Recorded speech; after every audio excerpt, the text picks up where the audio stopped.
اعوذ باللہ من الشیطان الرجیم۔ پناہ مانگتا ہوں میں اللہ کی شیطان مردود سے۔ بسم اللہ الرحمن الرحیم۔ شروع اللہ کے نام سے جو بڑا مہربان نہایت رحم والا ہے۔ دا باٹم لائن کے ناظرین اکرام، السلام علیکم۔ محترم ناظرین، ہم اپنی آج کی ویڈیو میں آپ کو بتائیں گے کہ جناب حر بن یزید علیہ السلام کون تھے۔ یزیدی سپہ سالار سے شہید کربلا تک کا احوال آپ کے سامنے پیش کریں گے۔ ناظرین اکرام، حر بن یزید کا تذکرہ واقعہ کربلا کی دوسری روایات میں بہت زیادہ تفصیل کے ساتھ پایا جاتا ہے، اور ماتم حسین کے مجلسوں میں انصار حسین کے جب نام آتے ہیں تو وہاں یہ نام نمایاں ہوتا ہے۔ اس کے بارے میں پہلی تفصیلی روایت یہ ہے کہ عمر بن سعد کے فوجی دستوں سے پہلے ایک گھڑ سوار دستے نے آ کر حضرت حسین علیہ السلام کا راستہ روکا تھا۔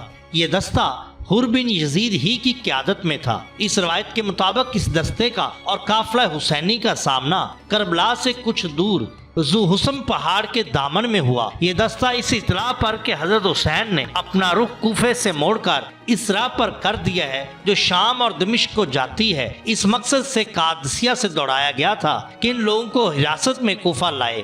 حضرت حسین نے اس بات سے انکار کر کے مکہ کو واپسی کا ارادہ کیا تو حر اس میں حائل ہو گیا، لیکن دل میں نرمی تھی، کسی بڑی سختی پر آمادہ نہ ہوا، اور بیچ کی راہ یہ نکالی کہ نہ آپ کوفے جائیے نہ ہی مکے، بلکہ ایک بین راستے پر ہم دونوں ہلکے ہلکے چلتے ہیں، حتیٰ کہ میں ابن زیاد کو خط بھیج کر موجودہ صورتحال میں اس کا نیا حکم وصول کروں۔ روایت کہتی ہے کہ یہ حکم آیا کہ جہاں ہو وہیں قافلے کو روک لو اور انتظار کرو۔ چنانچہ حر بن یزید نے جو ابن زیاد کا حکم آپ کو پہنچایا اور مزید کسی رعایت سے معذوری ظاہر کی، تو اگرچہ آپ کے کچھ ساتھیوں کی رائے نہ تھی کہ اس حکم کے مطابق اسی جگہ پر رک جانا قبول کیا جائے، بلکہ وہ چاہتے تھے کہ کسی مناسب اور اپنی پسند کی جگہ تک پہنچنے کی کوشش کی جائے، اگرچہ اس میں حر کے دستے سے جنگ ہی کیوں نہ کرنا پڑے۔ مگر حضرت حسین نے کسی طرح کی جنگ آزمائی کو مناسب نہ جانا اور حر نے جہاں کہا وہیں آپ ٹھہر گئے۔ ناظرین، جانتے ہیں کہ یہ میدان کون سا میدان تھا؟ یہ تھا کربلا کا میدان۔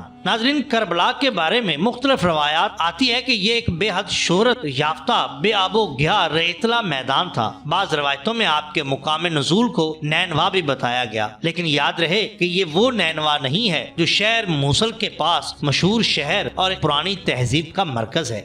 یاد رہے کہ حر بن یزید کے آباء و اجداد کا پورا خاندان اور پورا قبیلہ عرب میں ایام جاہلیت سے لے کر اسلامی عہد تک اشراف میں شمار کیا جاتا تھا۔ ان کے دادا بادشاہوں کے ردیف تھے۔ ردیف اس شخص کو کہا جاتا ہے جو بادشاہ کی غیبت میں نیابت کرتا ہے، یعنی اس کا قائم مقام ہوتا ہے۔ جہاں تک حر کی ذاتی شخصیت کا تعلق ہے، رئیس ربا ازار با کوفہ تھا۔ کوفہ 2 ٹکڑوں میں تقسیم تھا، ہر ٹکڑے کو ربا کہتے تھے۔ اس طرح پورے بصرہ کو 5 حصوں میں تقسیم کیا جا سکتا ہے، اور حضرت حر ان 5 حصوں میں سے ایک حصے کے سردار تھے اور ابن زیاد کے قریبی ساتھیوں میں سے ایک۔ ابن زیاد کا منظور نظر ہونا کافی ہے، کیونکہ ابن زیاد جیسے لعین نے ان کو ہزاروں سواروں کے دستے کا سپہ سالار بنا کر امام حسین کو روکنے کے لیے بھیجا تھا، کیونکہ ان کے ہاں یہ ایک بہت بڑا مقصد تھا، اور اس مقصد کو پورا کرنے والا بھی بہت بڑی شخصیت کا مالک ہونا چاہیے۔ اس لیے ابن زیاد لعین نے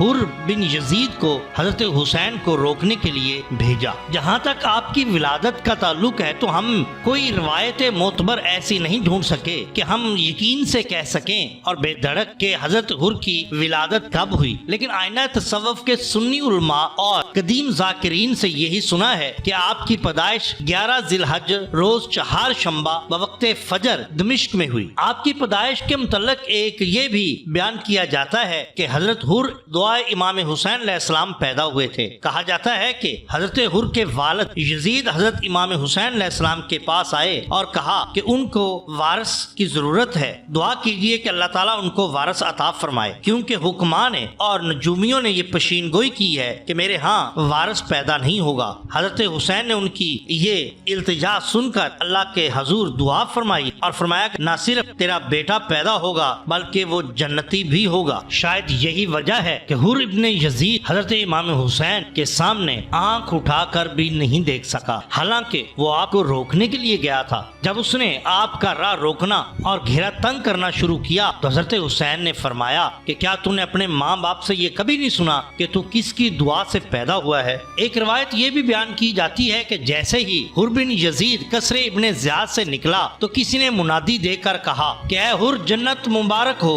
اے حر جنت مبارک ہو۔ حر نے پلٹ کر دیکھا کہ کس بشر نے یہ کہا ہے اور یہ کیسی بشارت ہے، میں تو حسین کی راہ روکنے کے لیے جا رہا ہوں، جنت کا تو اس کے دل میں تصور بھی نہیں ہو سکتا، وہ اپنے انجام سے بے خبر نہ تھا۔ خیر ناظرین کرام، حضرت حر وہ خوش نصیب ہیں جنہوں نے مارکہ کربلا کے دوران اللہ کے فضل و کرم سے اپنا مقدر بدلنے کی سعادت حاصل کی۔ یہ یزیدی لشکر کے ایک سپہ سالار تھے اور سیدنا امام حسین کے مد مقابل لوگوں میں سے تھے، لیکن دریں اصناف اپنی سواری لے کر دوران جنگ امام علی مقام کے سامنے آئے اور پوچھا، اے امام علی مقام، میں آپ کو اس جگہ لانے کا قصوروار اور گنہگار ہوں، لیکن آپ طائب ہو کر آپ کے قدموں پر اپنی جان نچھاور کرنا چاہتا ہوں، تو کیا اتنا بڑا گناہ کرنے کے بعد بھی میرے لیے بخشش کا کوئی امکان ہے؟ امام علی مقام نے فرمایا، توبہ کا دروازہ کھلا ہے، آپ بھی اگر تو باطل پرستی اور ظلم و ستم کا ساتھ دینے سے باز آ جائے اور رائے حق اختیار کر لے تو آتش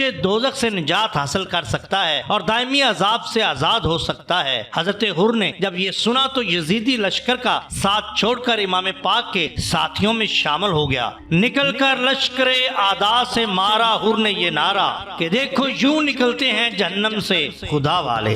ناظرین اکرام، یہ ہوتی ہے اولیاء اللہ کی شان۔ محترم ناظرین، اگر آپ کو ہماری یہ ویڈیو پسند آئی ہو تو لائک کیجئے، سبسکرائب کیجئے ہمارے چینل دا باٹم لائن کو، تاکہ ہم آپ کے لیے اور بھی بہترین ویڈیوز لا سکیں۔ اپنے دوستوں کا، گرد و نواح کے لوگوں کا بہت خیال رکھیے۔ اللہ اور اللہ کے رسول صلی اللہ علیہ وسلم سے بہت محبت کیجئے۔ آپ کا بہت شکریہ۔ اللہ حافظ۔